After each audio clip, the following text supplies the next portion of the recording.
Mesdames et messieurs, c'est avec joie que je vous retrouve dans cette édition de nos informations. À présent, les titres.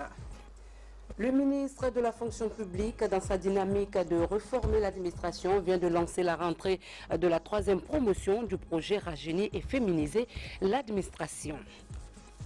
Les travaux de construction des tours jumelles de 27 étages, chacune évolue à la satisfaction des professionnels du secteur de l'habitat. Ce week-end, les députés de la commission de l'aménagement du territoire ont visité ce chantier.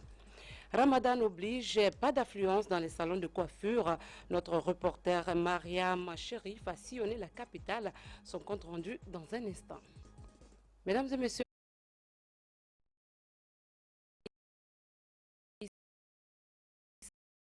COSA à l'université Patrice Lumumba de Moscou, un titre universitaire honorifique et prestigieux dans la mesure où il est décerné à une personnalité pour ses actions. Sanasi Keita nous en dit plus. L'université russe de l'amitié et des peuples, Patrice Lumumba. Le président de la République est accueilli dans la joie par les responsables et étudiants de cette institution d'enseignement supérieur russe de Moscou. Ici, Professeur Alpha Condé, en compagnie de sa délégation, rencontre les responsables universitaires. Les entretiens portent sur le renforcement de la coopération entre la Guinée et cette grande université. Professeur Alpha Condé a promis de tout mettre en œuvre pour augmenter chaque année le nombre d'étudiants guinéens ici à Patrice Lumumba. Qui a été accueilli et salué avec joie par le recteur de cette institution d'enseignement supérieur russe. Des ovations des étudiants de l'université russe de l'amitié et des peuples, Patrice Lumumba. Et pour cause, le président de la République reçoit des responsables de cette grande université de Moscou le diplôme de reconnaissance du docteur honoris causa.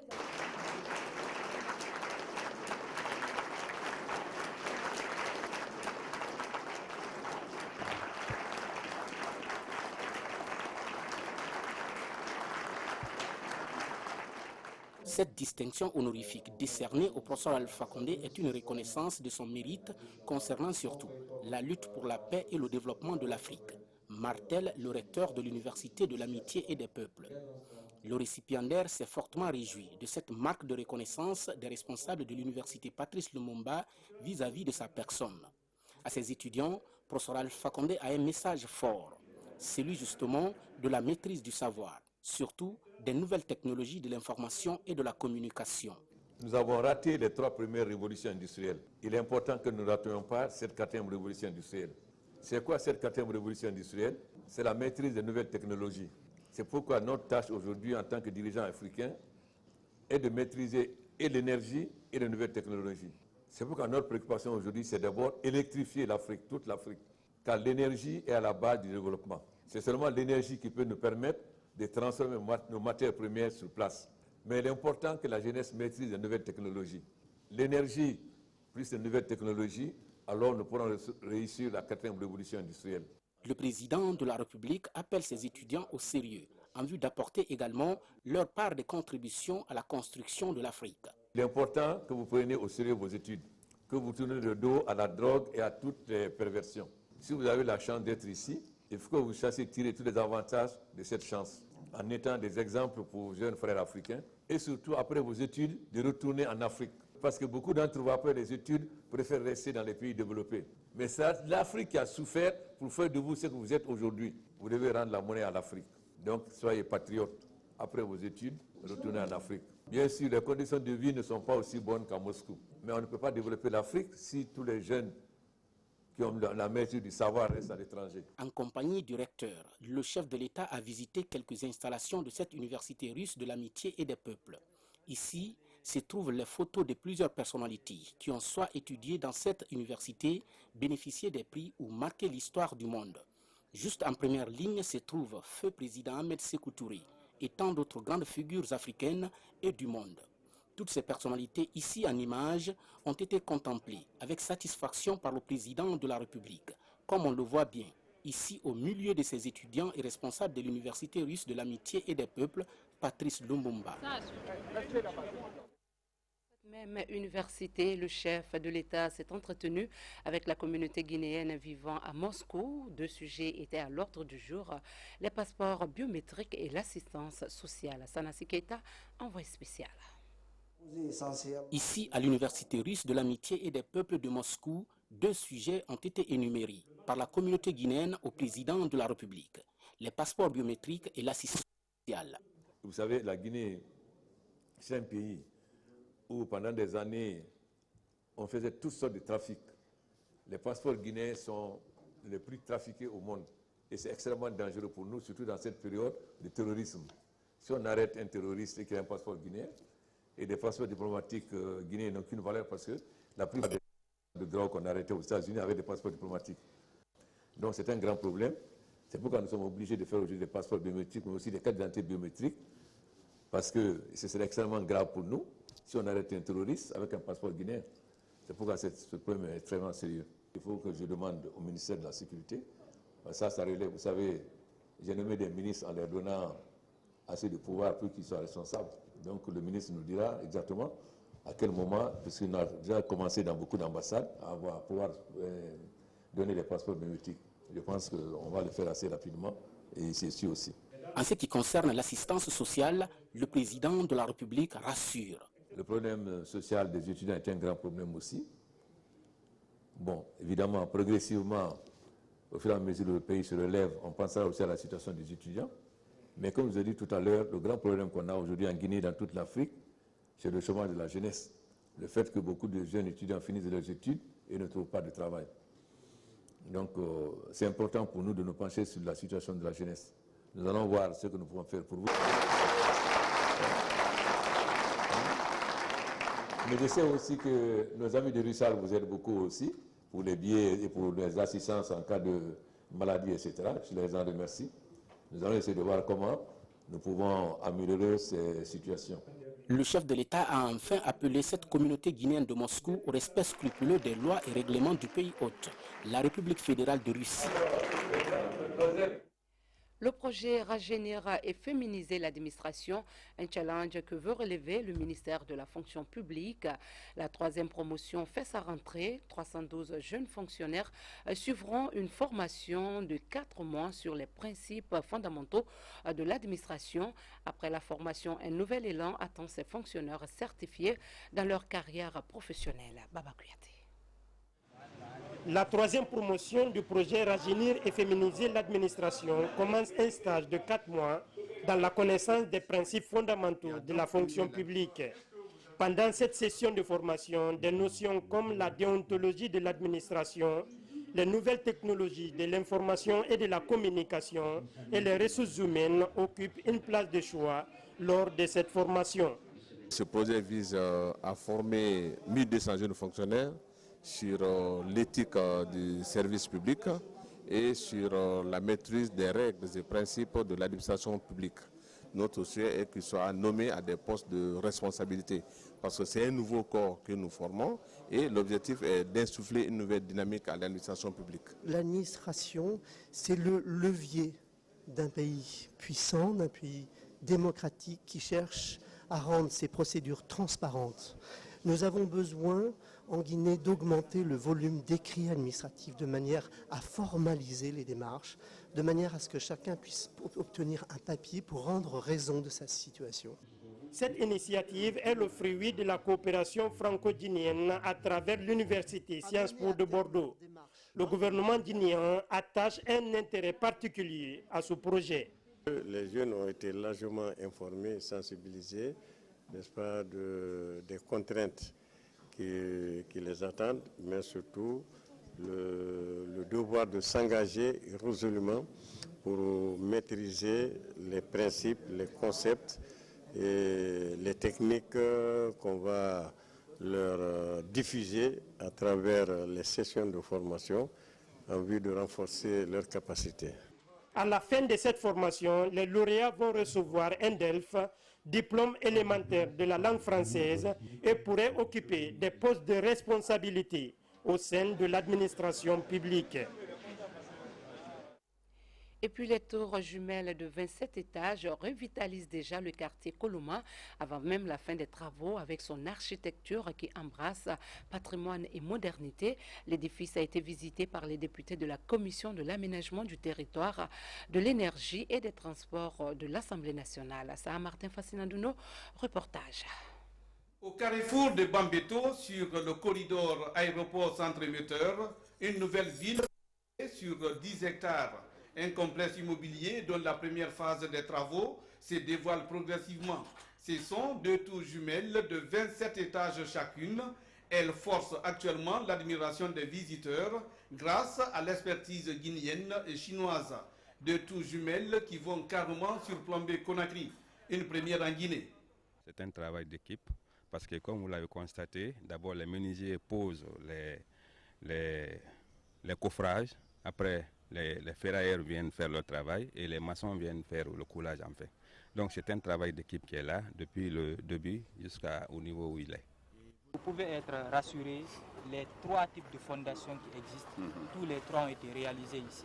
On a utilisé les fondations à pieux, on a utilisé les semelles isolées, on a mis aussi le remblai. Cette œuvre architecturale retient l'attention de l'Assemblée nationale à travers la Commission de l'aménagement du territoire, de l'énergie et des transports. Les membres visitent les 192 appartements, les suites et le parking souterrain avec toutes les commodités de vie telles que les installations d'eau et d'électricité. Cet entrepreneur, M. Kim, aime la Guinée. Il aime la Guinée parce que ce qu'il a fait là, il aurait pu le faire en Chine. Il est en train de mettre en place 2 immeubles de 25 étages, 2 autres immeubles de 18, un centre commercial, un étang où il va reconstituer même la nature en faisant un petit marigot avec les types de reptiles et autres vivants dans l'eau qui seront là. Il y aura des parcs d'attraction, il y aura des terrains de sport. Ça va donner une autre dimension à la capitale guinéenne. Il est évident à travers de pareilles œuvres que l'immobilier résidentiel est en train de prendre son envol en Guinée. Je voudrais en profiter pour lancer un appel à ces investisseurs qui font de telles réalisations dans notre pays pour penser également à l'immobilier à coût réduit, à loyer modéré, parce que la plus grande frange de la population guinéenne a besoin de loyer, d'immobilier à loyer modéré et avec un habitat décent. Les parlementaires, au bout de 2 heures de visite, repartent confiants que les futures voies routières, centres commerciaux, banques, écoles, espaces verts et lieux de loisirs qui seront réalisés répondront aux normes de construction. Des œuvres qui vont non seulement contribuer à l'amélioration du visage de la ville de Conakry, mais aussi à offrir plusieurs opportunités d'emploi aux jeunes. L'initiative Darwin, la Grande-Bretagne appuie l'herbier national de Guinée à hauteur de 3 milliards de nos francs. Le projet vise à outiller les chercheurs pour la conservation des importantes réserves de la biodiversité en voie de disparition. Francis Collier. La vie de l'homme est conditionnée par un environnement naturel. Pourtant, la biodiversité qui maintient cet équilibre est menacée par l'action humaine. Pour agir au plus vite, les chercheurs de l'herbier national de Guinée, en collaboration avec les experts britanniques, ont formé durant 2 jours botanistes, cadres et agents conservateurs. L'initiative vise l'identification et la conservation des réserves importantes de la biodiversité guinéenne en voie de disparition. Le projet est soutenu par la Grande-Bretagne. J'ai eu l'occasion de voir la richesse de la biodiversité ici en Guinée. La raison pour laquelle nous cherchons à soutenir la Guinée, le gouvernement de la Guinée et l'université, les scientifiques ici, c'est pour aider à protéger cette richesse naturelle. Parce qu'il y a des menaces fortes en Guinée, celle de la déforestation. Pour favoriser la recherche sur les plantes guinéennes à potentialité médicale, les autorités soutiennent le projet pour que les résultats de recherche contribuent fortement à la qualification de la formation en Guinée. J'encourage cette formation qui a regroupé vraiment beaucoup de chercheurs, beaucoup de cadres au niveau de l'environnement et au niveau des eaux et forêts pour vraiment les mettre au bain des choses, pour faire des découvertes de nouvelles espèces, que ce soit au niveau des plantes ou au niveau des animaux. Il faut la recherche. Il faut la recherche. C'est pourquoi la recherche est la clé du développement. Le projet est désigné Darwin Initiative et il sera financé par la Grande-Bretagne à hauteur de 3 milliards de francs guinéens. D'ici à 2019, les espèces végétales menacées de disparition seront identifiées et protégées comme jardins botaniques pour la cause de la recherche scientifique. En faisant manger un jeûneur, on rachète ses péchés.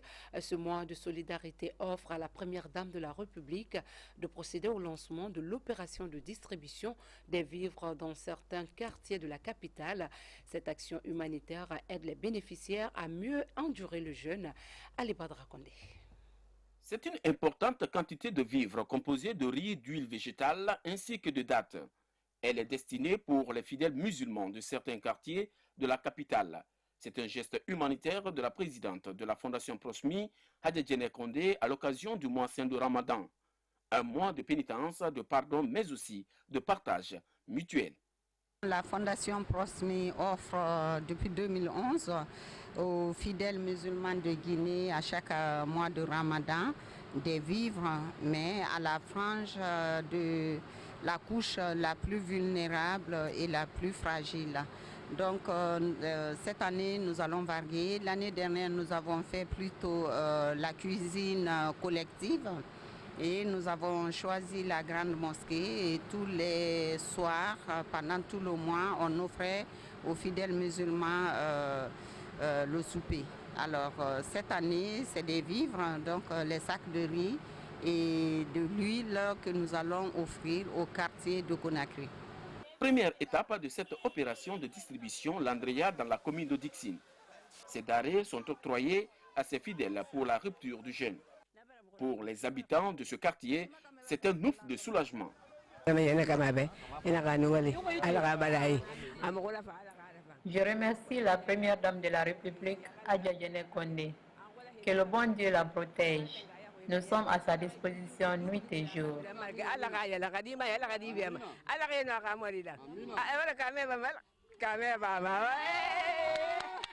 Et franchement, je suis très content. Et je sais que ce n'est pas une première fois. Chaque année, Madame pense à ses citoyens, je pense très bien. Et avec ceux qui auront ce bénéfice, seront très contents. De l'Andrea à Afia 2, en passant par Bessiaport 1 et Bonfim Routière, les émissaires de la première dame de la République, Hadja Djené Kondé, ont interpellé ces fidèles musulmans à implorer la miséricorde d'Allah pour le maintien de la paix et de la quiétude sociale en Guinée. Je remercie la première dame de me choisir parmi tant d'autres personnes pour faire ce boulot. Elle nous a instruit de venir à Afia 2, voir le chef de quartier pour mettre ses sacs de riz et ses bidons d'huile à la disposition des démunis, des familles qui n'ont pas tellement de moyens. Nous, les habitants de Bonfim Centre, sommes très contents de la première dame. Que Dieu la bénisse. Cette opération de distribution des denrées se poursuivra dans certaines communes de la capitale tout au long de ce mois saint de Ramadan. Voilà, les bonnes actions sont celles faites pendant le mois de Ramadan, puisqu'elles ont plus de mérite que pendant les autres mois. La formation en bridge de 37 journalistes venus de la presse publique et privée a pris fin à Conakry. À travers la méthode bridge, la CENI veut susciter l'implication des hommes de médias dans la vulgarisation des étapes du cycle électoral. Ainsi, ils deviennent des spécialistes en communication électorale. Seydou Diallo nous signe ce reportage. Sous l'égide de la CENI, 37 journalistes viennent de boucler une formation bridge ici même à Conakry. Ils ont appris non seulement les méthodes d'enrôlement des électeurs, mais aussi tout sur les procédures d'installation des démembrements, de distribution des cartes d'électeurs et les activités liées aux opérations de vote. Des étapes expliquées au détail près pour davantage éclairer ces acteurs des médias. nous félicitons la CENI et l'ensemble des formateurs qui viennent par cet atelier de contribuer qualitativement à renforcer nos capacités, à assurer dorénavant une couverture médiatique responsable et professionnelle des élections en Guinée. À travers ce cadre d'échange, nous pouvons dire, sans risque de se tromper, que la CENI s'engage dans une nouvelle dynamique, celle d'impliquer les médias dans toute communication qu'elle va entreprendre dans le cadre d'un processus électoral, ce qui n'était pas le cas il y a seulement quelques mois. Je crois qu'avec cette formation qui vient d'avoir lieu à quelques mois des élections locales, entre de notre côté, pour ce qui concerne l'AGPI, l'Association guinéenne de la presse indépendante, je crois que nous allons corriger une tare dans notre pays. Au niveau du ministère de l'Information et de la CENI, les responsables de ces deux structures ont exhorté ces acteurs des médias à mettre ces connaissances à profit pour permettre à la Guinée de réussir des élections transparentes et crédibles dans notre pays. La CENI a opéré un virage très profond qui consiste à ne plus faire debout des simples observateurs du processus, mais à faire debout des acteurs du processus. Dans ce cas, vous ne faites plus de l'information électorale, vous faites de la communication électorale. Aux hommes et femmes des médias, je suis heureux de savoir que pendant 5 jours, vous avez bénéficié d'informations et de connaissances bien étayées, je l'espère, et structurées sur le processus électoral. Je vous invite à vous servir de vos nouvelles connaissances pour mieux informer les citoyens sur la réalité du processus électoral, sur les grandes étapes de l'agenda opérationnel, ainsi que les enjeux électoraux, qu'ils soient démocratiques, sociopolitiques ou culturels. Pour ces élections donc, la mise sur pied de ce groupe de journalistes spécialistes facilitera une meilleure vulgarisation des activités de la CENI en vue d'une bonne appropriation par les populations des différentes opérations exécutées sur le terrain. La Fondation internationale pour les systèmes électoraux et l'université Modibo Diarra s'engagent sans précédent en faveur des réformes électorales. Elle lance le master en gouvernance et la gestion des élections. Des étudiants encadreurs et des cadres ont suivi une démonstration de l'outil Bridge, un programme complet en matière d'organisation autonome de gestion électorale. Ibrahima Keita. Étudiants, professeurs et autres encadreurs du système d'enseignement supérieur de la Guinée à prendre part à cette formation sur la démonstration du projet Bridge qui se pose aujourd'hui comme le programme le plus complet en administration électorale. Bridge, ou bâtir des ressources en démocratie, gouvernance et élection, a un objectif, c'est celui de donner une vision approfondie des principes et des défis liés à des élections bien organisées. Durant les travaux, les facilitateurs venus de AIFES ont permis aux participants de se familiariser avec le concept en répondant aux questions clés de Bridge. Dès lors, il s'agit à travers le master créé ici à l'Université internationale Cheikh Modibo Diarra de former des cadres et autres étudiants à la maîtrise de l'outil dans l'optique d'une bonne gouvernance des élections. Bridge, c'est un outil et un ensemble de meilleures pratiques qui sont partagées à travers le monde, qui pourront permettre à notre pays d'organiser des élections qui sont reconnues de façon transparente, crédible, comme je l'ai dit tantôt. À travers des questions-réponses, les participants ont été davantage édifiés sur tous les aspects liés à l'organisation d'élections transparentes et crédibles. De la première version du Bridge en passant par la deuxième, il a été question de la méthodologie, de l'administration électorale, de la planification stratégique et financière. L'ouverture de ce master est une première en Guinée. Pour une durée de 2 ans, ce master est ouvert aux étudiants et autres cadres guinéens. Dans l'actualité également, réconciliation et paix durable en Guinée. Le processus en cours enregistre de nouvelles données. Ce défi majeur interpelle tout un chacun à jouer sa partition, notamment les acteurs humanitaires. La COGELPAID, entendait convergence des jeunes et leaders pour la paix et la démocratie, pense que pour une réconciliation réussie, il faut l'implication des étudiants. Abdelkarim Kamara. Le processus de réconciliation suit son petit bonhomme de chemin. À ce jour, la commission provisoire de réflexion est accompagnée dans sa mission par plusieurs organisations de la société civile. Et dans cette collaboration, le débat s'invite aussi dans les universités. Il s'agit d'imprégner les étudiants aux différentes notions de réconciliation. L'initiative est de la COGELPED, Convergence des jeunes et leaders pour la paix et la démocratie. Notre pays a besoin d'un bon vivre ensemble. Notre pays a besoin de ses enfants, pas s'il faut à des dimensions ethniques ou régionalistes, mais nous avons besoin des uns des autres en tant que des Guinéens. Nous en sommes convaincus, avec le travail abattu par la commission de réflexion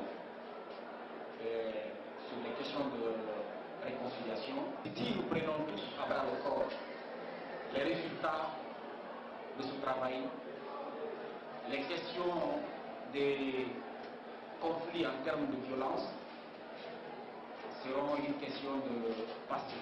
Pour la commission de réflexion, l'idée d'associer les étudiants au processus vient booster toutes les initiatives en la matière. Elle met surtout un accent particulier sur les 4 piliers de la justice de transition. Savoir le droit à la vérité, le droit à la justice, le droit à la réparation et les garanties de non-répétition.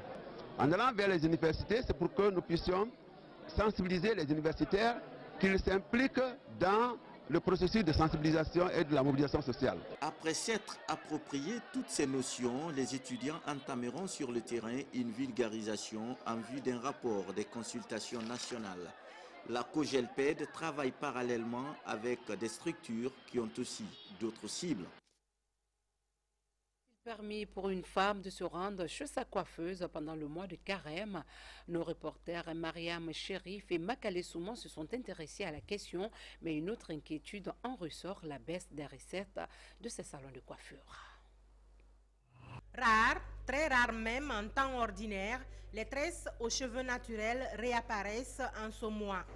La mode du ramadan, selon certaines femmes, est celle actuellement sur la tête des jeunes filles et jeunes dames.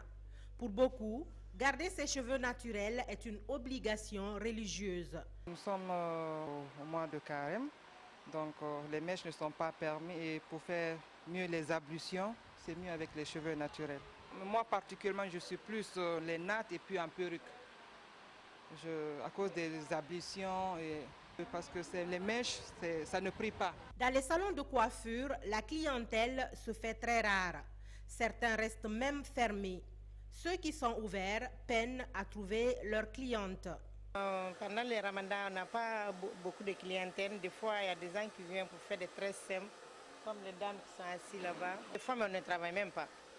Il y a des jours, il y a 2 ou 3 clients qui peuvent venir, mais il y a des jours encore, on ne trouve même pas de clients. Par contre, ce mois de ramadan est très profitable aux femmes qui tressent les cheveux naturels dans les marchés. Ici, dans le marché du quartier Aviation, les clientes sont très fréquentes. Salon fermé, on fait simple les derniers, on a ma colline là, son carreau vraiment kafsa, on a la tendue à la coche, on est simple ni dans ma colline ou le ron, on a co bé ou le là, dans 5 millions, 10 millions, 15 millions, on a dans là. Les tresses aux cheveux naturels, une pratique de plus en plus rare chez les jeunes filles, mais très prisée en ce mois de Ramadan, à cause de la commodité surtout pour les ablutions. Une manière pour celles qui passent 11 mois de l'année avec des mèches artificielles de se rapprocher de leur créateur pendant ce seul mois dans leur état naturel. Un mot de sport à l'occasion de la 17e journée du championnat national Ligue 1 Pro. 5 rencontres étaient programmées cet après-midi. La lutte au sommet se poursuit, toujours entre le champion en titre, le Oroya Athletic Club, et son rival l'AS Kaloum. Les deux clubs se sont de nouveau imposés pour cette nouvelle journée. Au stade du 28 septembre, le Oroya Athletic Club a étrillé 4-0 le FC Satellite. L'AS Kaloum a battu 1-0 en déplacement le feu le stade de l'Abbé. Au classement, le Oroya Athletic Club est premier avec 37 points, suivi de l'AS Kaloum qui a le même nombre de points. Voilà, c'est la fin de cette édition. Retenez que quiconque donne à boire à un jeûneur à la Labrevera de son bassin une gorgée, de sorte